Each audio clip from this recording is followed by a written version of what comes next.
Pakistan super league 2025 में अब तक खेले जाने वाले मैचेस में सबसे बेहतरीन ओपनिंग जोड़ी किन दो प्लेयर्स पर मुश्तमिल हो सकती है।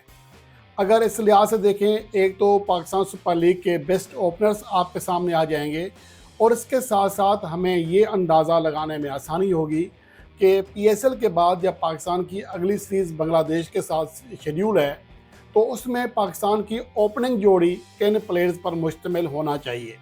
इसके लिहाज से देखते हैं, एक तो होती है ख्वाहिश, किसी का कोई फेवरेट है, किसी का कोई फेवरेट है, लेकिन मैं हमेशा ही कारकर्दगी की बुनियाद पर बात करता हूँ।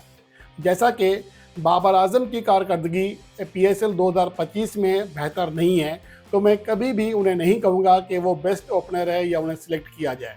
लेकिन बाज़ तजियाकार और फैंस इस हद तक चले जाते हैं कि प्लेयर्स की कारकर्दगी कैसी ही क्यों ना हो, लेकिन उनका फेवरेट प्लेयर ही टीम में होना चाहिए।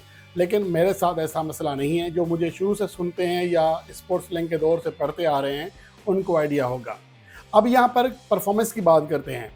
पाकिस्तान सुपर लीग 2025 में एज ए ओपनर जिन प्लेयर्स ने सबसे ज़्यादा रन्स किए हैं और मजमूई तौर पर भी वो दोनों ही ओपनर्स हैं, जिनमें यहाँ पर पहले बात कर लेते हैं रन्स की, फिर पावर प्ले की बात करेंगे क्योंकि पावर प्ले का इशू आता है। अब यहाँ पर मोहम्मद रिजवान सबसे ज़्यादा 302 रन्स कर चुके हैं, 75 की एवरेज है जो कि सबसे ज़्यादा है, 150 का स्ट्राइक रेट है, एक सेंचुरी और एक 50 की है। शहजाद अफरान दूसरे नंबर पर हैं, 47 की एवरेज है, 166 का स्ट्राइक रेट है, एक सेंचुरी और एक 50 की है। और जो ओपनर्स हैं इनमें मासवा टिम सिफर्ट के, जिन्होंने 140 से ज़्यादा रन्स किए हैं, सभी का जो स्ट्राइक रेट है वो 150 से ज़्यादा है। और मासवा फ़खर ज़मान के सभी की एवरेज, यानी कि फ़खर ज़मान और टिम सिफर्ट के अलावा सभी की एवरेज 45 से ज़्यादा है। तो यही आपके पास बेस्ट ओपनर्स हैं, वरना जो बाकी प्लेयर्स हैं उनकी कारकर्दगी ज़्यादा बेहतर नहीं है। जैसे एंड्रीज गोस, उसने सिर्फ एक इनिंग्स की बदौलत अपनी एवरेज और स्ट्राइक रेट बेहतर किया, वरना उससे पहले उन्हें ड्रॉप कर दिया गया था। सऊद शकील की एवरेज 30 से ज़्यादा है लेकिन स्ट्राइक रेट सिर्फ 111 है। फिन एलन का स्ट्राइक रेट बहुत अच्छा है लेकिन एवरेज बहुत कम है। तो आप बाकी प्लेयर्स जैसे बाबर आजम हैं या सैम अयूब हैं, इनमें से किसी के अदाद शुमार अब तक बेहतर नहीं है। जो बेहतर प्लेयर्स हैं वो यही 5 ओपनर्स हैं जो आपके सामने स्क्रीन पर नज़र आ रहे हैं: मोहम्मद रिजवान, शहजाद अफरान, फ़खर ज़मान, टिम सिफर्ट और यासिर खान। अब यहाँ पर यासिर खान का जो स्ट्राइक रेट है 177 है। ये बहुत बड़ी परफॉर्मेंस है, 46 की एवरेज है और सिर्फ 3 इनिंग्स में 140 रन्स किए हैं, यानी कि उनकी कारकर्दगी में तसलसल भी है। अब आते हैं पावर प्ले, क्योंकि ज़्यादातर एतराज़ यहाँ पर, जैसे मैंने ऊपर बताया कि मोहम्मद रिजवान की जो एवरेज है वो सबसे ज़्यादा है और जो स्ट्राइक रेट है वो भी 150 है, जो कि बहुत बेहतर स्ट्राइक रेट है। क्योंकि आपको विकेट पर क़याम भी करना होता है तो इस लिहाज से एवरेज अहम है, और रन्स भी करना होते हैं तो इस लिहाज से स्ट्राइक रेट अहम है। अब यहाँ पर कुछ जो तजियाकार हैं या कुछ फैंस हैं वो सिर्फ गुज़श्ता एक इनिंग्स को देखेंगे, जिसमें वो शुरू की 35 गेंदों पर ज़्यादा रन्स नहीं कर सके थे, लेकिन आखिरी 13 गेंदों पर 39 रन्स किए थे, 300 के स्ट्राइक रेट से खेले थे। लेकिन वो पिच ऐसी थी, जो ऐसी डिमांडिंग पिच थी जहाँ पर स्लो खेलना लाजमी था, वरना आपने पेशावर ज़ल्मी को देख लिया, उसी पिच पर जब वो तेज़ खेलने की कोशिश में जब शुरू में उनकी विकटें गिरी तो फिर विकटें गिरती चली गईं और बड़ा स्कोर नहीं कर सके। तो वहाँ पर अगर 187 रन्स किए तो उसमें मोहम्मद रिजवान का कलीदी किरदार इसलिए था कि शुरू में या पावर प्ले में उन्होंने विकटें भी संभाली थी। अब आते हैं पावर प्ले की मजमूई कारकर्दगी, सिर्फ एक मैच की बुनियाद पर नहीं। अब तक जिस खिलाड़ी ने पावर प्ले में सबसे ज़्यादा रन्स किए हैं एज ए ओपनर, वो शहजाद अफरान है। 153 रन्स किए हैं, 5 इनिंग्स में 2 बार आउट हुए, 45 डॉट बॉल खेली, 45%, 76 की एवरेज, 162 का स्ट्राइक रेट है, 20 चौके 7 छक्के लगा चुके हैं। सबसे ज़्यादा चौके और छक्के शहजाद अफरान ने लगाए हैं। तो इस लिहाज से देखा जाए तो शहजाद अफरान ऑटोमेटिक चॉइस है। दूसरे ओपनर के तौर पर मोहम्मद रिजवान की अगर बात करें तो उनका जो तनासब है 35% डॉट बॉल खेली हैं, जो कि यासिर खान के बाद सबसे बेहतरीन तनासब है डॉट बॉल का, सबसे यानी कि कम डॉट बॉल खेली हैं। 127 की एवरेज है, यानी कि 6 इनिंग्स में वो सिर्फ एक बार आउट हुए हैं, और 135 उनका स्ट्राइक रेट है जो कि किसी हद तक कम है। 11 चौके और 5 छक्के लगाए हैं।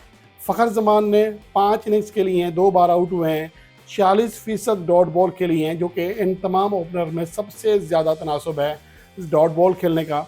लेकिन एवरेज बहुत अच्छी है, स्ट्राइक रेट बेहतर है, 51 की एवरेज है और 143 का स्ट्राइक रेट है। 12 चौके 5 छक्के लगाए हैं 5 इनिंग्स में। उसके मुकाबले में यासिर खान, जिसने 3 कम इनिंग्स खेली हैं और 10 चौके और 5 छक्के, फ़खर जमान के और मोहम्मद रिजवान के ऐन बराबर 5 छक्के लगाए हैं। यहाँ पर उनकी जो एवरेज है उसको देखें तो 98 की एवरेज है, 33% डॉट बॉल खेली हैं। सबसे कम तनासब है उनका, सबसे कम डॉट बॉल खेलने का तनासब यासिर खान का है और 171.92 लगभग 172 का स्ट्राइक रेट है, जो कि इन तमाम ओपनर्स में सबसे बेहतरीन स्ट्राइक रेट है। और उसके बाद टेम सिफर्ट, गो कि वो पाकिस्तान के प्लेयर्स तो हैं नहीं, लेकिन PSL के लिहाज से देखें तो उनका स्ट्राइक रेट बहुत कम है और एवरेज भी कम है। तो यहाँ पर मुझे लगता है कि अब आपको जो सेटअप बनाना है वो ज़रूरत के मुताबिक, प्लस मेन जो चीज़ है वो है कारकर्दगी, उसकी बुनियाद पर देखना है। तो यहाँ पर शहजादा फरहान के साथ जो सबसे बेस्ट चॉइस दिखाई देती है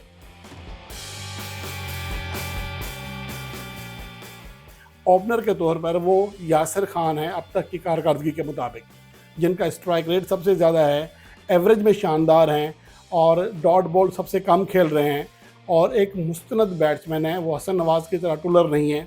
तो इस वजह से यासिर खान के बारे में कहा जा सकता है कि वो शहजादा फरहान के साथ दूसरे बेहतरीन ओपनर के तौर पर खेल सकते हैं।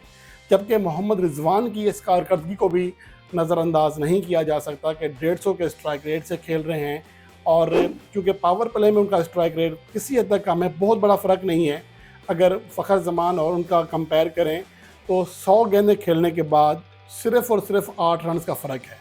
तो इस लिहाज से ही कहा जा सकता है कि बहुत बड़ा फ़र्क नहीं है, लेकिन फ़र्क है पावर प्ले में मोहम्मद रिजवान उस तरह यूटिलाइज़ नहीं कर पाते दायरे को, जिसकी वजह से उन्हें 1 डाउन पोजीशन पर रखा जा सकता है।